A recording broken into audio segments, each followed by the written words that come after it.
this woman had no shame. She was like, darn, okay. Like, and y'all need to be reminded, you guys are like, actually, that you are crazy. Like, you can't just go around killing people. It's not okay just because you're in a different reality. It's still real.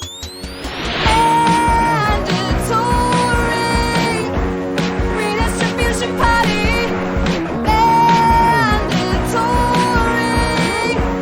Redistribution Party.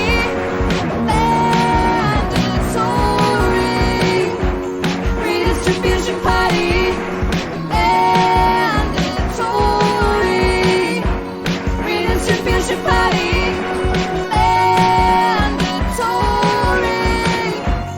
Redistribution Party.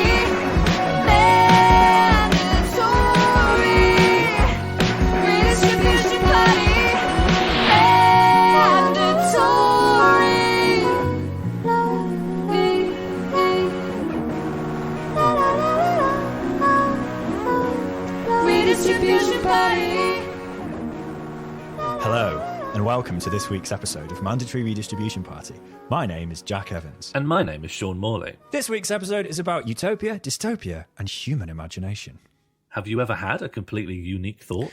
No. While we're here, a bit of admin. Spoiler warnings for Jurassic Park, Aliens, Star Trek, the original series, Star Trek, The Next Generation, Star Trek, Deep Space Nine, Star Trek, Voyager, Star Trek, Enterprise, Star Trek, Discovery, Star Trek, Picard, The Walking Dead, Metal Gear Solid 2, Sons of Liberty, Metal Gear Solid 4, Guns of the Patriots, Harry Potter, Joker, Parasite, Final Fantasy VII, and the Green Hill Zone of Sonic the Hedgehog. But isn't there like a statute of limitations on spoilers? There used to be, but society's removed it. Yeah, the discourse has moved on beyond my understanding. The dialectic, the only truth, the only constant is change. You can't spoiler a movie from 50 years ago. Yeah, you can. Not everything is ruined by having an awareness of some of the events that happen in the third arc. I know the broad plots of lots of pieces of art. I don't think it's going to stop me from engaging with them. Do you not agree with what I'm saying, though? Oh, I agree. But I am aware of those who do not agree, so I'm catering to them. And they are probably louder than the people who are indifferent to this whole issue. They're louder and they're more dangerous. They're more. We're passive. On the online Twitter sphere, as radical leftists, the only people we truly fear are spoiler culture warriors. Spoiler culture warriors. Yeah. SCWs. They want nothing spoiled. So you able to spoil anything. That's the culture war. That's their only ethic. Yeah. That's their only The true ethic. ideal is that nothing is made. I'm not made aware of anything until it's happening right ahead of me. Road signs, I never look. When there's a hard left, I just have to react.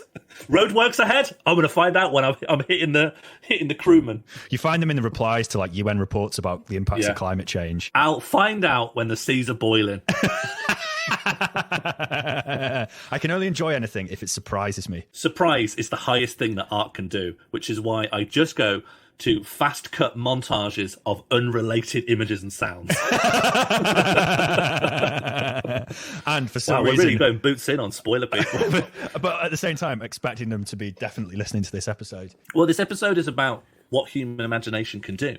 The human brain's a bit like a Play-Doh shape extruder. You feed in ideas, a little bit of pressure, perhaps an unbelievable amount of pressure, and maybe you can squeeze out a bit of hope. You can conceive of something new and good. But what if we go the other way? What famous dystopias do you think are actually worse than the present? Worse? Worse. Metal Gear Solid, as time goes on, is pretty bad. Private military companies who are in permanent war. And everyone has their own emotions suppressed in regards to the trauma of that war. Yeah, I've mixed up apocalypse and dystopia, which are two different things. Because everything that's coming up is apocalyptic. I wouldn't want to live in the Walking Dead world. Oh, Final Fantasy VII. I wouldn't want to live in Midgar. Yeah, Midgar's pretty bad. Is Midgar definitely that different from our world? Well, would the Conservatives blow up a quarter of London just to kill some terrorists underneath? Yes, they would. Yes, they would do that. I was going to say, jet fuel won't melt steel beams.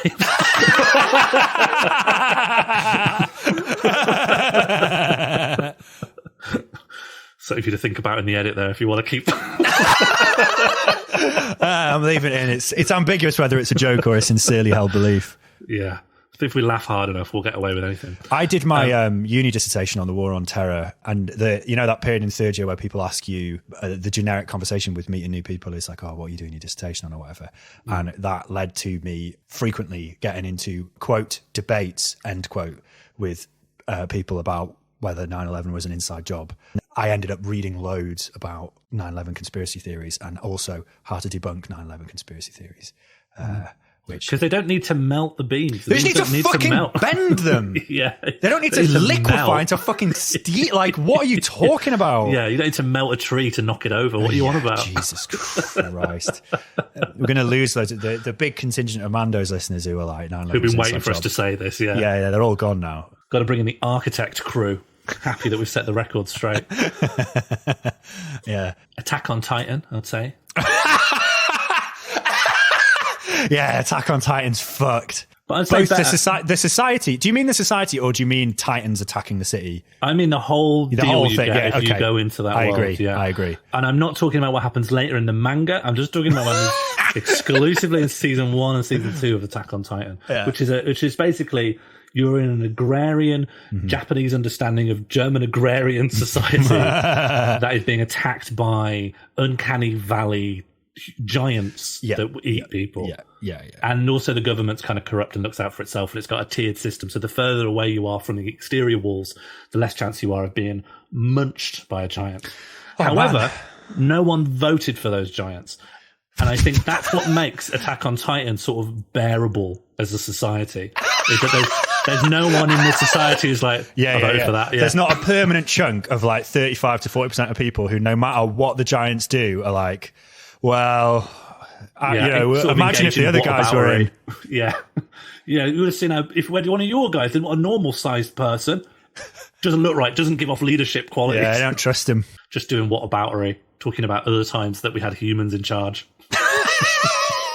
But that, do you know, talking about apocalypse, loads of disaster movies I feel are far more bearable. Like, I'd imagine two identical scenarios of an asteroid coming and wiping out all Earth. Yeah. But in one of them, in the brief glimmer before you see it and then die, someone goes, I voted for that. Surely that's worse, right? Fuck. Or even worse, right? There's 3 scenarios. Even worse? One where someone goes, I voted for that. And one where someone goes, oh man, I shouldn't have voted for this. Which one of those 3 would you rather live in? Oh my.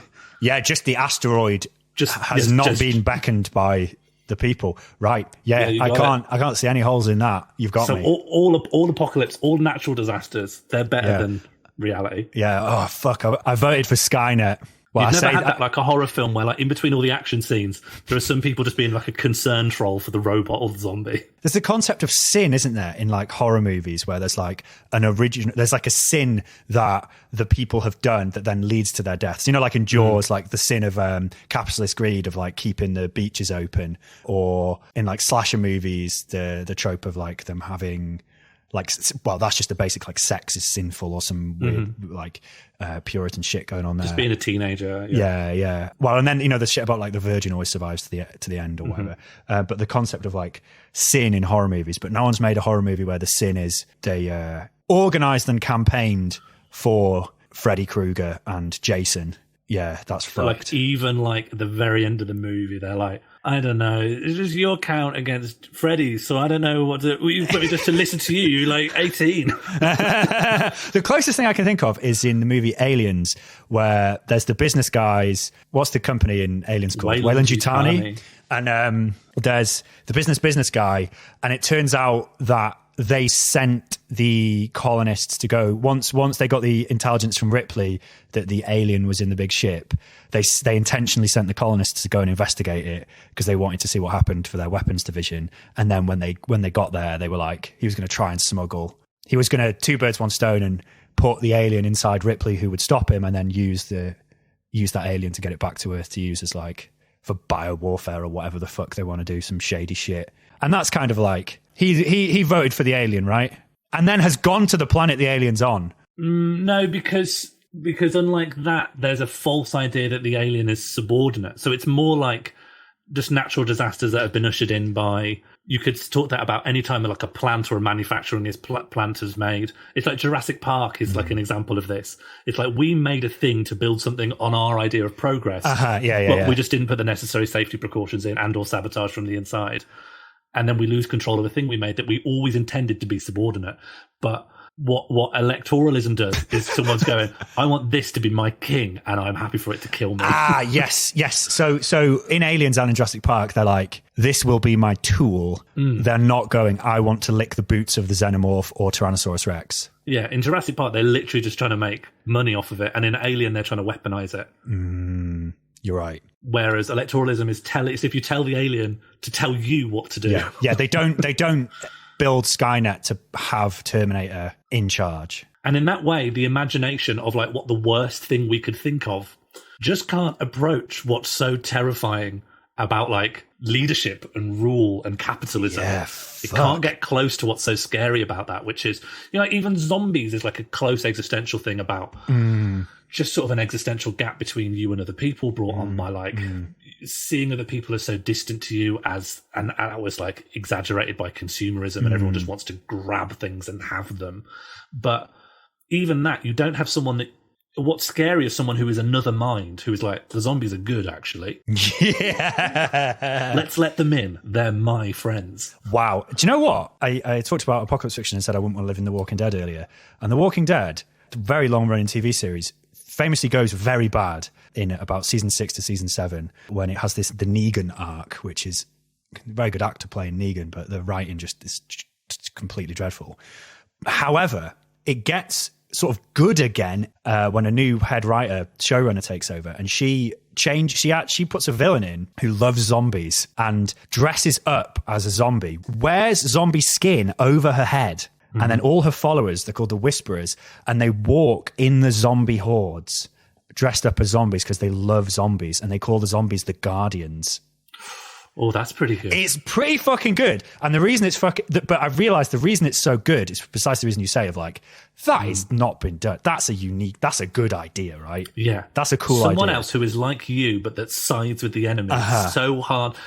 What maybe you'd struggle to depict in media, you might have someone that sides with the enemy, but you can't really show the protagonist just not being sure what's right or wrong a lot of the time and having to take a few years to get their mind. Do you know what I mean? Like, that's reality. Just take a few years to go, actually, I've done a lot of reading and I've talked to a lot of people and I've stopped listening to my uncle, and now I know the zombies actually are bad. And I think I can stick on that now. Well, they have a storyline that's absolutely incredible where one of these Whisperers has a baby, and the leader of the Whisperers basically makes her abandon her baby to the zombies as part of her like weird ideology, and kind of punishes her for not, you know, being super willful about abandoning her baby to the zombie horde.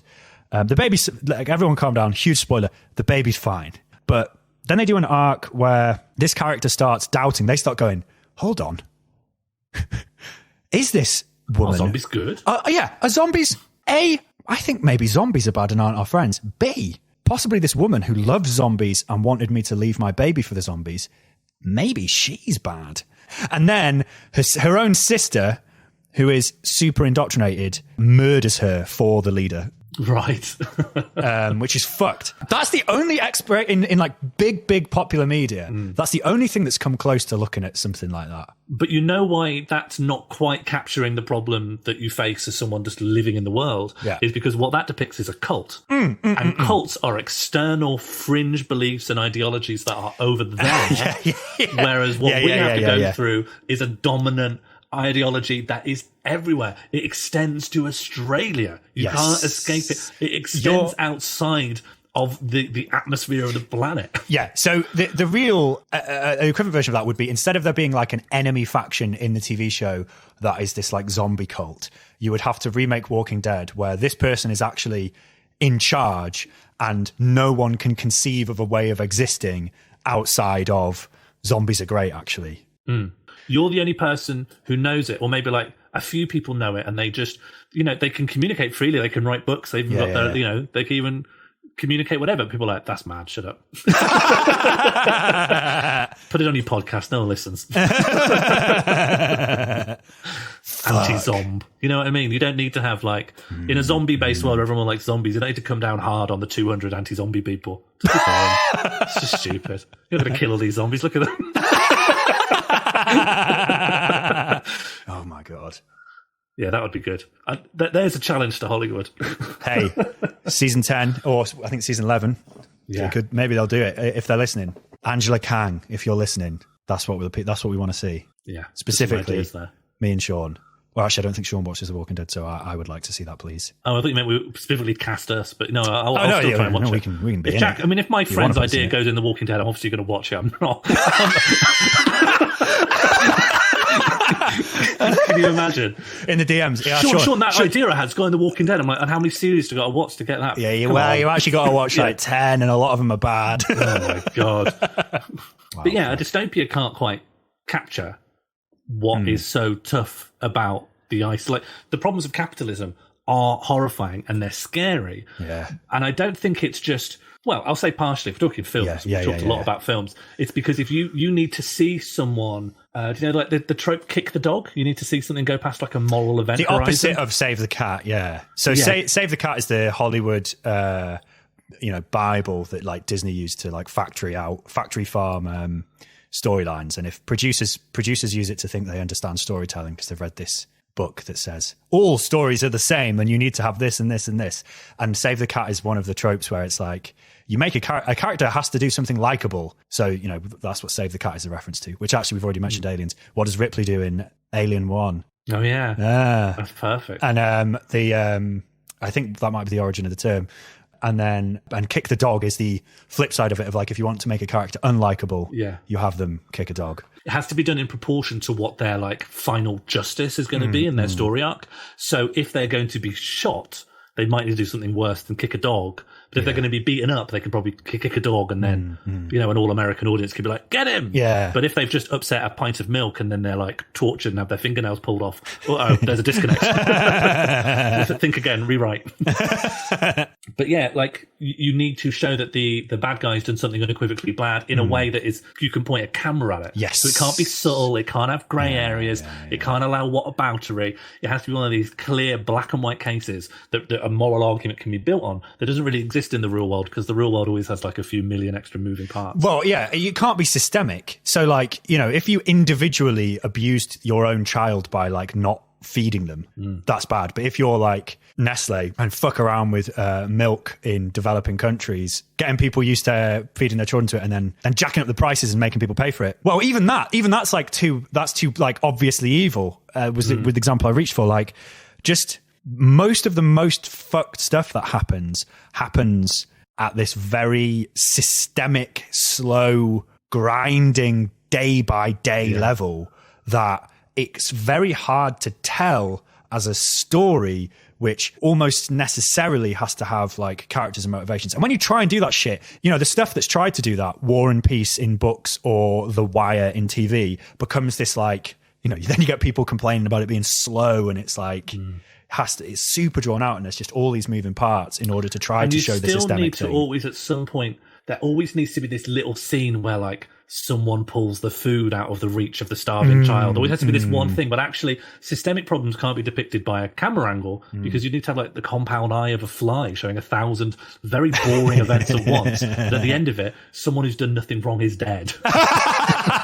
You can't make a film like that. It'll give you a migraine. Yeah. But beyond like practicalities, it's very hard to conceive of that problem existing in another form, because you'd have to try and create a society as complicated as this one, but different. And that's the dystopian thinking is hard in the same way that utopian thinking is hard. Because you can't come up with an idea that exists outside of the system that your brain is in. You've got to try and think of like another colour that doesn't exist in the colour spectrum. Yeah. it's like really hard to do that. All your vocabulary and ways of thinking are a consequence of the culture you are exist in. Even to the point of coming up with things that oppose those things. You're thinking in opposition to things you know. Yeah. Yeah, it's really, really hard. Like as an exercise, I can't remember the last time I've ever tried to do this. Yeah. But as an exercise, sitting and thinking about what your ideal world would be like, it gets like exponentially more impossible the more you start thinking of like, I can think of what a really nice room might be like. Yeah. Maybe even quite a nice flat. Yeah. A nice street. Okay, and where do we get those things from? Or what's our community like? I don't actually know. Yeah. Let's just do a nicer version of capitalism. I'm sorry, I'm backing out. just put the welfare state back. I'm sorry, Yeah. I'm tired.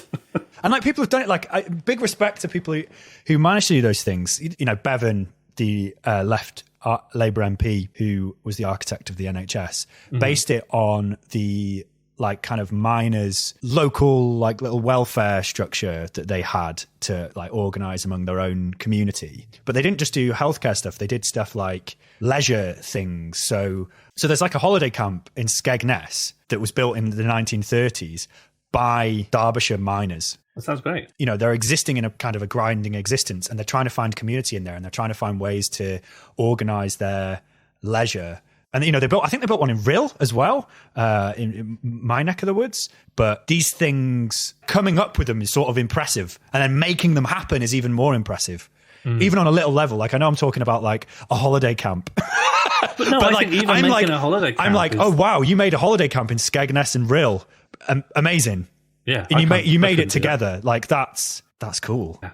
I think I'm going about like the impossibility of anything beyond that. Like a socialized organization, going to be tremendously difficult to work out the practicalities of making that happen. But I feel like that exists within our idea landscape because that has happened before, right? From like socialized farming to socialized playing basketball. Yeah, that's right. The whole panoply of human experience.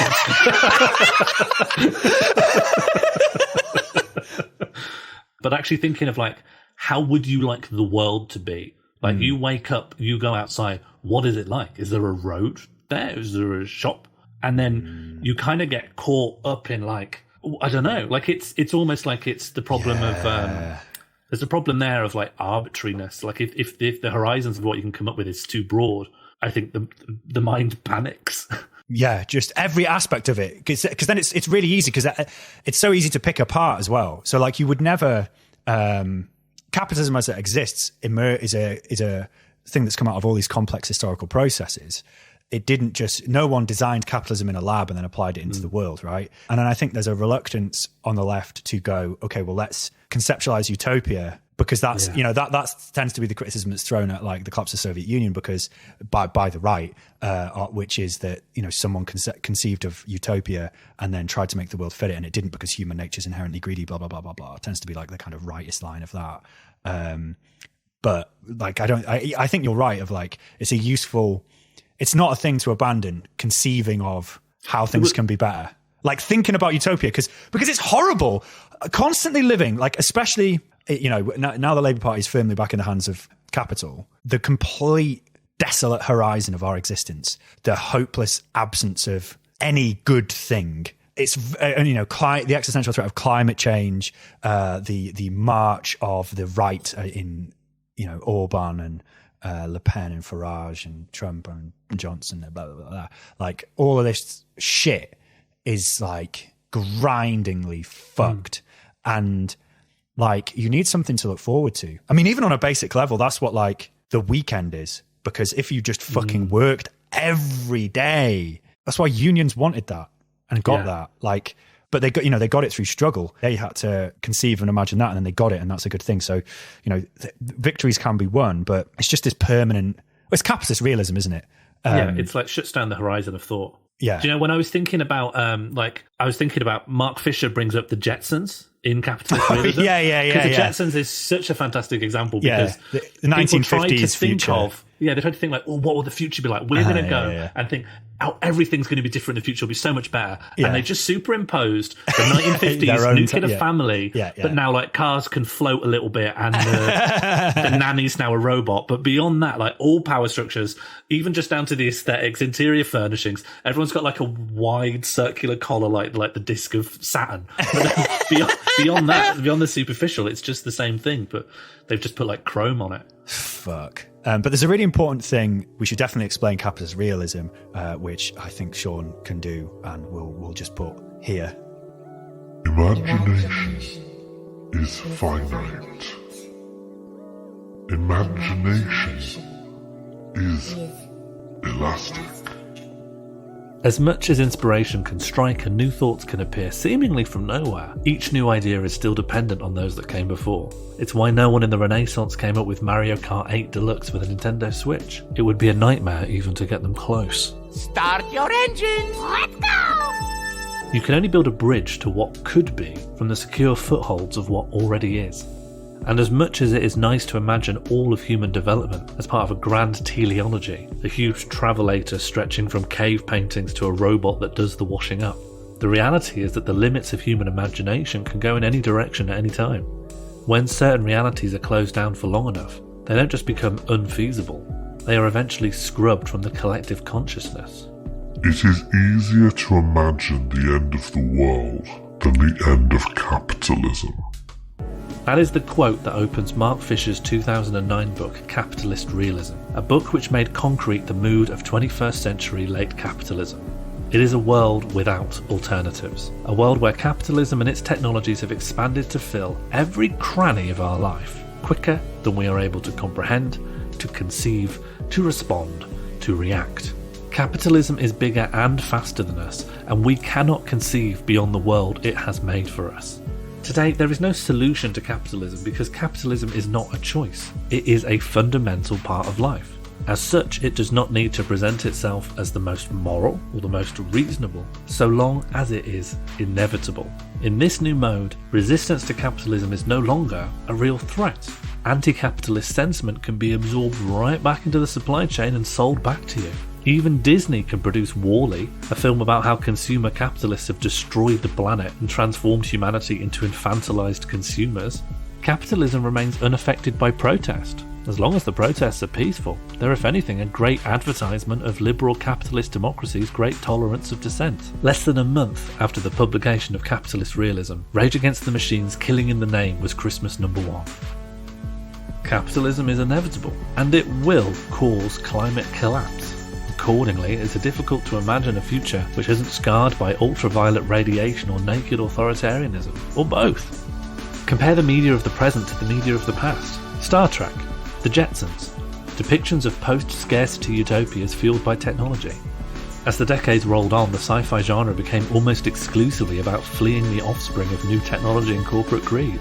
Our collective imagination is limited to Keanu Reeves lurking in the shadow of a skyscraper trying to conceal a microchip from a nameless suit. All my life, I've been careful to stay in my own corner. Looking out for number one, no complications. Now suddenly, I'm responsible for the entire fucking world.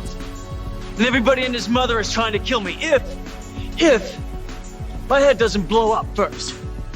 2019's two big hitters for mainstream social commentary were Parasite, about a man abandoned by society who kills his boss, and Joker, about a man abandoned by society who kills Robert De Niro. Where in these depictions is hope for the future? Where in these depictions is the path out of this mess? Where is my robot that does the washing up?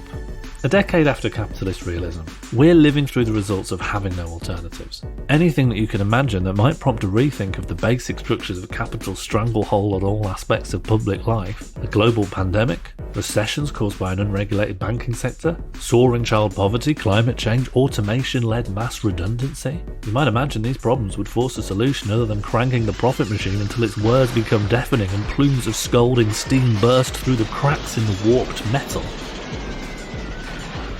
But you would be wrong. The margins of possibility are so clamped shut that anything that bears a passing resemblance to any other kind of response in a crisis that is not blinkered capitalism will be attacked on sight. On October the 22nd, the political editor of ITV News, Robert Peston, described Boris Johnson as more Castro than Castro for rolling out the job support scheme to prevent mass unemployment, stopping a cascade of businesses going bankrupt to forestall some of the worst damage of the looming corona recession, but at the mere whiff of anything that could be welfareism. The possibility that Johnson might conceivably not be working in shareholder interest during a global pandemic, which by the way, he was, because he was subsidising businesses by paying the wages of their employees. But on that alone, one of the UK's most senior political journalists described him as being more left-wing than an actual communist revolutionary. Today, everyone with their hands at the controls is united by one idea: an untidy crayon drawing of Margaret Thatcher's ghost, which sits just behind the subcutaneous tissue on their temple. Elsewhere, all organised resistance has been delegitimised where possible or crushed where necessary. The last bastion of opposition is the tide of public imagination. Are we still capable of imagining that another world is possible?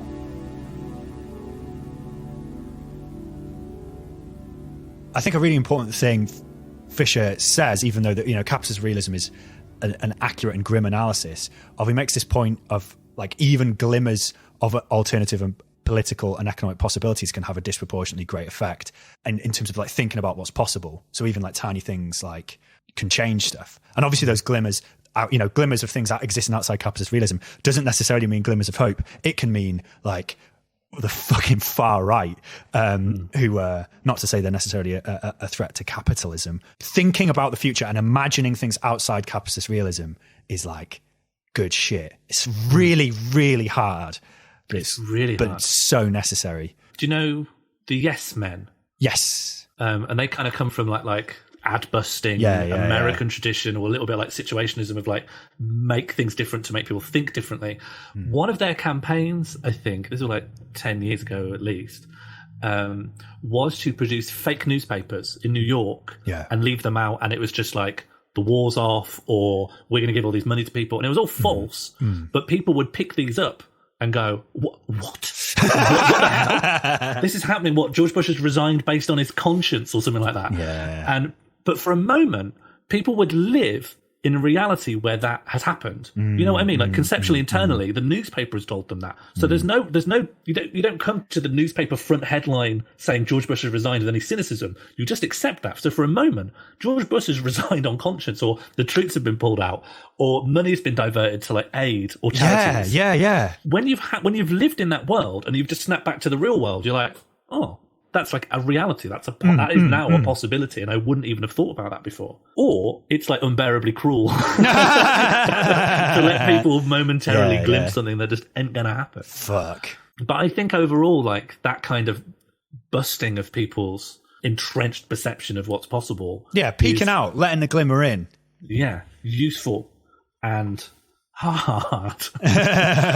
You know, I've had people say like, what would cause a revolution? What would cause a riot? What would cause mass nothing takeover? In this fucking shithole. Yeah, and it's either like everyone's dying, everyone's dying. People are just starving. I mean, 2020. If the things that have happened in 2020 haven't caused the Tories to go meaningfully down in the polls in any way, yeah. But that's what I mean. Like historically, if you want something to spring from just nowhere, you need people to be like, well, I'm going to die anyway. So I'm just going to throw myself at the guards. Yeah. And if enough people do that at once, then maybe. Well, I think, I can't remember. It might even be Marx himself, but there's some stuff of like historical analyses of revolutions where basically revolutions happen not when things have got like worse and worse. Things can get worse and worse for like decades and there won't be a revolution. Revolutions happen when it goes like really bad, really, really quickly. Like it just tanks off of a cliff. And, you know, that's kind of what you can pinpoint happening before like the French Revolution. And it mustn't have been Marx, because I can use the Russian Revolution as an example, which happened after he died. Could have been Ghost Marx, spooky boy. It could have been Ghost Marx. I don't think he's putting stuff on Marxist.org. No, he's just doing a Twitter alt. Do you know what? Twitter's so important for people because it can be really, really isolating. Wanting to think about things outside capitalist realism and just being constantly denied it. And one of the reasons there's such like a solid left Twitter like grouping is because of the shared sense of like, we're not mad, are we? We're not mad, are we? But I also think that like having an alt account is just allows you to be something other than your flesh vessel. You can be like, I'm telling Ben Bradshaw MP to go fuck himself, but I'm Baby Yoda. It's mad. I live in this new world. Yeah. Yeah. Have I told you what TikTok teens trapped inside by COVID have started doing? What have they done? So, like, this is going to be a mixture of just not wanting to be in reality mixed with isolation. So you're looking for, like, very inventive ways of getting outside of that. So they are shifting between realities. You aware of this? You ever shifted between reality? I've daydreamed. Well, then you probably have then by what I think is actually going on. But what they're calling it is they're shifting between realities. And it is something that so they believe they are shifting between realities in the sense of like different dimension. You know, like the mirror universe in Star Trek where there's like evil guys who have beards. Such a hard sci-fi thing on it. Okay. Do you know what I mean? I think we're talking more magical thinking. All right. Okay. Because a lot of these, they're all shifting to one place. So not parallel universes, just... No, I think... So here, the way they're talking about it, and I've read around this a lot, and I've gone to loads of the forums, and I'm waiting for someone to be like, this is just the language we use. Obviously here we think, here's what we think's happening, actually happening cognitively or neurologically. Yeah. I just can't find it. I'm just seeing people talking about shifting between realities and believing the people they meet on the other reality are real people who are like, we have more obligations to. And when you say people they meet, people they are in their brains because they're just daydreaming. Yeah, I think there's like a consensus. It's like a mental process, but at the same time, I mean, watch the Tulpamancy app if you want to like go really hard on whether we want to. Are we talking tulpas? Say that mental entities? No, not quite. So instead of crafting a tulpa, they've fast tracked to cracking open the door to the tulpa realm, where there's an infinite number they can meet. There's one really crucial tidbit you need to know because they're all going to the one place. They're all going to the same place. Where are they going? Hogwarts. No! Oh, fuck off! Fuck! Oh, fuck off! That's made me so angry. They're all... Oh, for fuck's sake! They're imagining a private school. Yeah. That's fucked me right off. My anecdotal experience of it is that it's a lot of young girls going in to have, like... romances with some of the main characters from the Harry Potter series. No. Like, Zoomers on Hogwarts is like the millennial thing. I think Zoomers Hogwarts know, right? I was surprised as you. Zoomers mock millennials for loving Harry Potter and before the house. Yeah. But yeah, Hogwarts, they've gone mad into shifting their mind into Hogwarts. Wow, fuck. One concept that someone has elucidated on is that when you are in there... Yeah, Hogwarts. You kind of... Okay, let's assume everyone goes to Hogwarts, because in my research, they do. You can go and do a full term there, but like a dream, you can make time pass faster. You could try and do it all in one sitting, but they say the fastest you could do it would be like most of a week, and then you'd be absolutely blitzed and you'd be very ill. So it's best to like space it out. Like, take half a day and do a year. But that when you are daydreaming, because people want to live in this universe constantly, you can leave behind what's called a clone. And that clone is like a after image of you, but without any of your conscious thoughts. So it just goes through the motions of, like, what you do. So you can go to school, you can send your clone to work or to school. And I'm not joking, people send their clone to their job or their school actively. All their active processes. This is Tulpa. This is the worst shit of Tulpa. Whoa. This is like is that a character? Is that Fred Weasley? Well, what, in Harry Potter? Yeah. You don't know Fred Weasley? No. Best guy. What's Fred Weasley? Has he got a gun? Is Fred Weasley a school shooter? There's another one that's a twin. I can't remember his name, but they're like two prankster twins of the Weasley family, which is the one working class coded family in Harry Potter. There was one girl who went in specifically to try and like have sex with Draco or something, but accidentally fell in love with Fred and like hates it. But whenever she goes in, she's like in love with him. I'm slamming the brakes on. I'm slamming the brakes on. I don't want any of this in my fucking head. I don't know why I asked. You could conceivably go anywhere. No. I think it's Daydreaming Plus. I don't want to reference an episode that not everyone necessarily has listened to, but this to me sounds like the most concerning thing we said about tulpas, where like anyone could be a tulpa because the tulpa's taken over. We're talking like fucking, I could be talking to you and you could actually be being piloted by Harry Potter. There's no, that you can't bring them with you. You can't bring them back. It is separate. I know it's related, but you can't get the piloting. What you risk here, really... But if you're sending them into your work, you're sending a... Oh, no, it's a clone. You're sending a clone. It's like an after image of you. It's all of your, like, lower... It's all of your, like, reptile brain stuff. Yeah, You're just mentally gone. Do you know what, like, a philosophical zombie is? So we talked about zombies earlier. Oh. So, like, a philosophical zombie is someone that you don't know it to look at them, and you can't learn it by talking to them, but they have no individual sentience. They are just sort of responding to their environment like a machine would. You could conceivably make a machine that's doing all the stuff you've been doing for the last hour, and I wouldn't know that. I wouldn't be able to Turing test it if the machine was advanced enough, but it doesn't have, like, an individual qualitative feeling of what it's like to be sat in your chair and, you know, secret thoughts and so on. And if someone is just in Hogwarts, but they're also, like, serving you at Starbucks, you could be meeting, like, pig zombies all over the place. Because they're so stressed out by their environment, they have just permanently daydreamed into a transphobe's wizard novel. Fucking hell, man.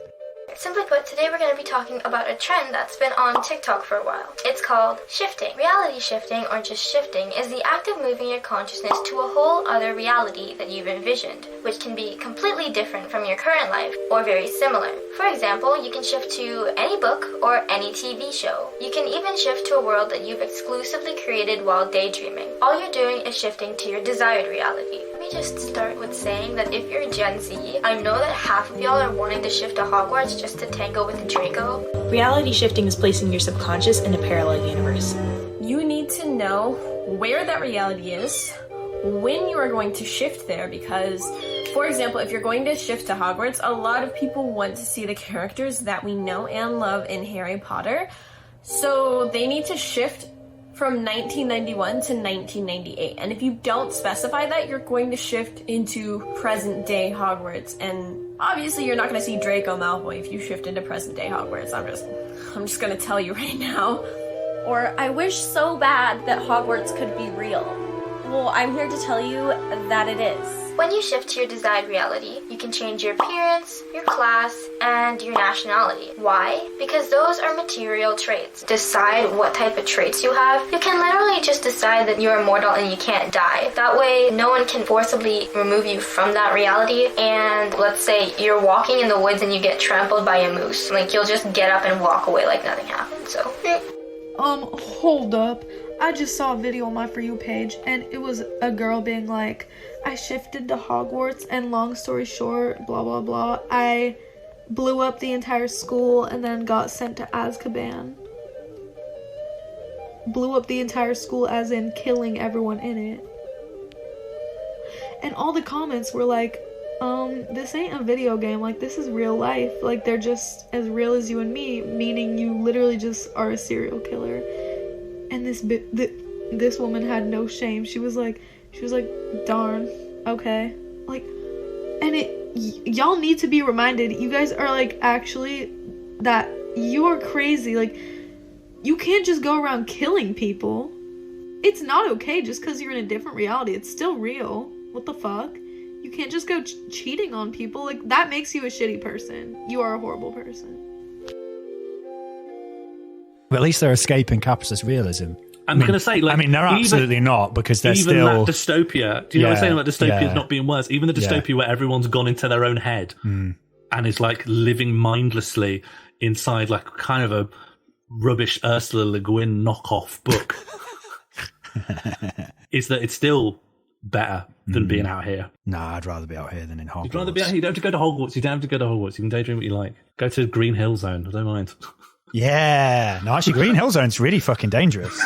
Green Hill Zone's a real nightmare. Yeah. Like a wasp that is the same size as me and is made of metal. And I can't leap and turn into an orb to smash fuck out of it. It would destroy me. Yeah, you'd never get up the ramps. Like, yeah, exactly. Yeah, I'd never get up the ramp. Would I? Fuck, I wouldn't be able to pick up at sufficient speed. A loop? Fuck no. Yeah. No, I don't want to. Imagine trying to do a forward roll down one of those. You'd break your back. You'd get trapped in it. I hate to bring up Star Trek again, but I'm going to do it. I say I hate it. I fucking love it. And you know I love it. New Star Trek, which has many excellent things about it. For example, LGBT representation, which 90s Star Trek and obviously 60s Star Trek were fucking dog shit at. But one of the interesting things about Star Trek is that it imagined a utopian future. So, like, it was Nichelle Nichols was convinced to remain on the show, which she wanted to quit, by Martin Luther King, who said it was his favorite TV show and thought it was, socially and culturally important to have, Nichelle Nichols in that prominent role, although she doesn't really fucking do anything other than like answer phone calls, the equivalent. She's basically a space secretary, which is fucked. But nonetheless, she's, when Jim Crow was still going on, she's on a prominent television show. She's on a spaceship. Yeah, she's on a fucking spaceship. And she's on a spaceship with, there's a Japanese guy on the bridge only 2 decades after World War II in an American TV show. There's a Russian guy on the bridge during the Cold War. And they're all working together, and their quest is just to explore and enrich their understanding of the world. That's all they want to do. It's a post-scarcity society. Racism and war are gone, and they just explore the world. Obviously, in the 60s one, it's still sexist as fuck. It's pretty fucking sexist in the 90s and early 90s ones as well. But what the really new, Alex Kurtzman show-run Star Trek has done is stripped out all the utopianism, and they've gone wouldn't it be cool if all this was fucked and we just get rid of all the utopia and everything's actually, or if we dig beneath the surface, it's all fucked, yeah. And it's just, so they've taken the thing that was interesting about it, of a glimpse of a positive world, they've completely abandoned. And writers fucked around with that all the time before. There was corrupt captains, and in Deep Space Nine there was questionable things about the hierarchy of Starfleet and blah blah blah. But they've now sort of gone all in on just completely fucking that off, and just they, in the most recent series of Star Trek, they have leapt into the future, and something's happened called the burn, which has just completely destroyed the entire utopia that existed. So they've literally now just destroyed it in the show. But in that way, Star Trek has always kind of reflected the times, both through the sexism, but also the ability to imagine utopia. I remember, I know it's sort of derided and kind of a joke, but remember the hippie movement and stuff. People really believed you could reconfigure your relationship with the earth and with how you show love and affection. Yeah. And it's problematic, but dreaming real big there on what the possibilities of their movement's social aims could have been. And now it's I feel everything changed at the end of Fight Club, where they just blow up those buildings. We've sorted it. It's you've sorted fucking nothing. What are you on about? Yeah, build a new exactly. building. That's so stupid. Yeah. They'll never think to build this building back. Wasn't it? I might be thinking of the book, but I think it was the banks with all the servers in. Yeah, and so they've lost people's credit and stuff. But it doesn't reset anything. Yeah. It's so naive, but it just ends on an explosion. Because it doesn't change the social relations between anyone. Well, it's fundamentally a destruction of something, not a creation of anything. Nothing's going to come and replace this. We've just knocked down a building. It hasn't done the intellectual work to know what replaces the thing you're opposing. It hasn't really even sketched out what it's. Well, there's nothing like that. Well, that's why even Star Trek as Utopia constructs a world that's still, like we said, rooted in the world it was made in. And that's similar to the sort of Jetsons thing, although I'd argue Star Trek goes much further than the Jetsons. What is there that represents that now? Is there any utopian view of a world outside of capitalism in popular media? Is there a single thing? The closest I can think of, Game of Thrones, which sort of existed outside capitalism in the sense that it was feudalism. Which is still better. Yeah,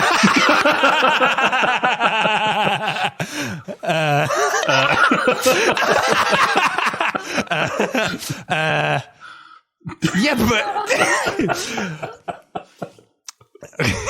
we're going to end up doing a feudalism good actually episode. Yeah. It's going to happen.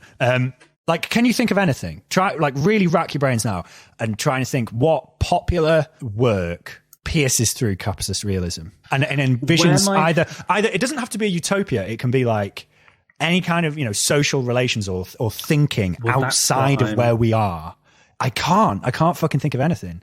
And that's why I think that's why I wear 90s Trek as a comfort blanket, because in places tries to do that. Where my head's going for what is achievable and might exist in small amounts in corners of contemporary media is just about shows that can depict social relationships of people treating each other with mutual respect in a way which doesn't reflect the harms of society.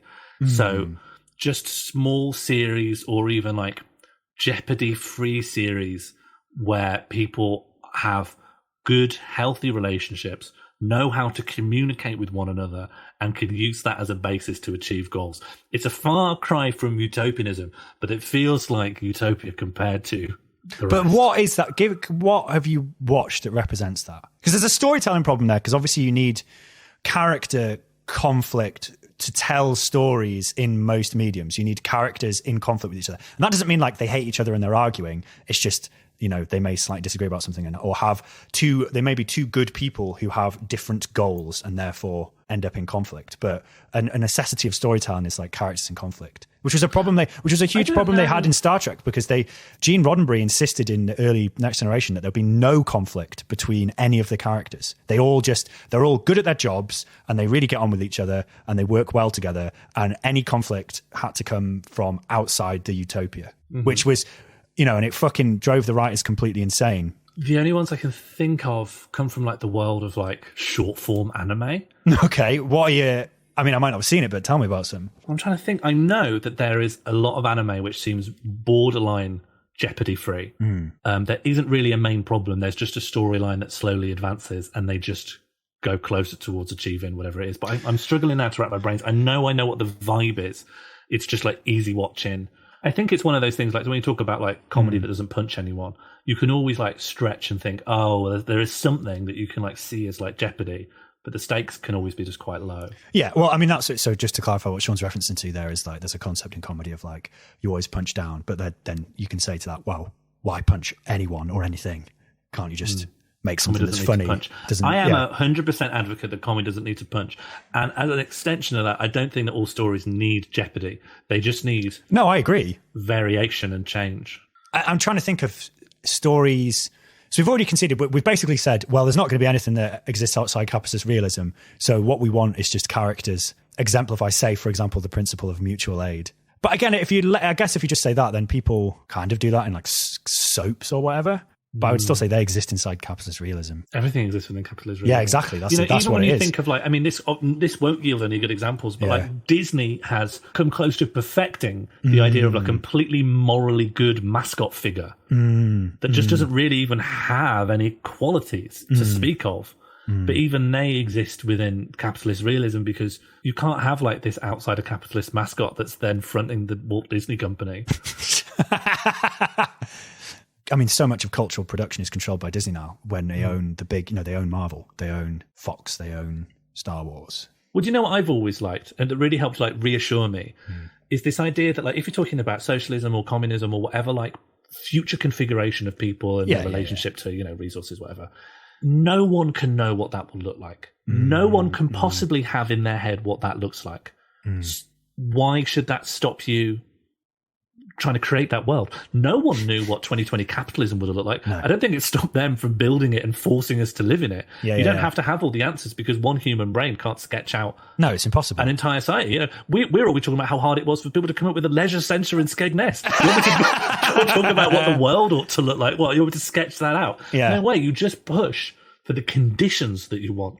Right? People and their conditions is the whole reason that these are our ideals. You work out the mechanism to create that. After the fact, you just push. You push in the right direction. You push in the direction. You imagine a thing sketch it out. Better and organized to then make it real. And push towards that goal. Things can be better, and you need to imagine that it can be better than it is now because you need something to push towards. Yeah. But it doesn't have to be perfectly sketched out. And that's not the job of it. The job of it is to let you think, and it's to light a fire that gives you some amount of hope towards the future. Imagining that social relations could be different. I'm sure you won't find a very riveting like show about this, but just the distribution of resources could be different. I'd watch something like The Bill, but it's just people getting like a necessary amount of wood and bread and What, The Bill? It would be like The Bill in that it's this long form serialized public service. It's not Cops. It's not Cops. I'm just thinking about making that clear. I'm trying to think of it. Well, what are the soap opera? Casualty? Yeah. I feel like the thing about the police is they come out and get you, which is what I want from a really good milkman. Do you know what I mean? Like if doctors went out to your house, then maybe. Can you imagine? Yeah, imagine a TV show just about organisers. I'm just thinking about replacing the police with milkmen. I'd watch a TV show about postmen, communications workers, union organisers. Yeah. I think you could make a great TV show about that. I think it would all be like, it would go very like 12 Angry Men. It would just be inside like one of the break rooms. I'll tell you an interesting thing in terms of like imagining things outside capitalism. Do you remember the early Rona, like March, April 2020, when all these mutual aid groups just like popped up, and it was like, wow, that's fucking cool. Like there's all these things, and then the Communications Workers Union was like, why don't we repurpose the Royal Mail to be delivering food packages and things like that? And then the Royal Mail were like, no, fuck off. And then the government said, let's have a campaign for volunteers, blah, blah, blah, and then just like pulled all the fucking air out of it, pulled all the air out.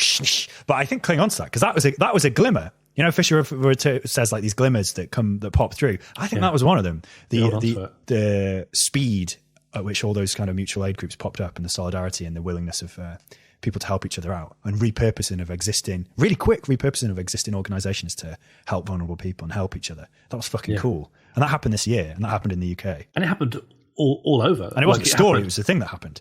It was a full international movement to be like, mutual aid pop up now. Yeah, everywhere. They fucking crushed it. But it happened. And it can happen again. And people are then ready to make it go. Uh-huh. And that's what's needed, I think. Absolutely. It's not utopianism, but like during Rona, a lot of back and forth about like, are people good or are they like evil and just my friends are good? You know what I mean? Do you have that one? Are like people generally all right, or is it just my friends are all right and I'll be lucky? Everyone else I should just assume is like a bastard and just be careful around them. And I think people are generally good. I think people who are bad just get a lot more press. People are good and they want to help. Some people are thick, and some people like don't know how to be like do good things in the world because they don't understand really how it all works, so they get misled quite easily. But I think well-meaningness is commonplace. And people, once institutions and pipelines through which you can help become more obvious and stop getting crushed, it will stop being a fringe thing. And you'd never get that in Green Hill Zone.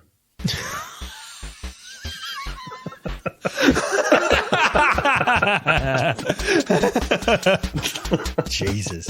Was that a reach?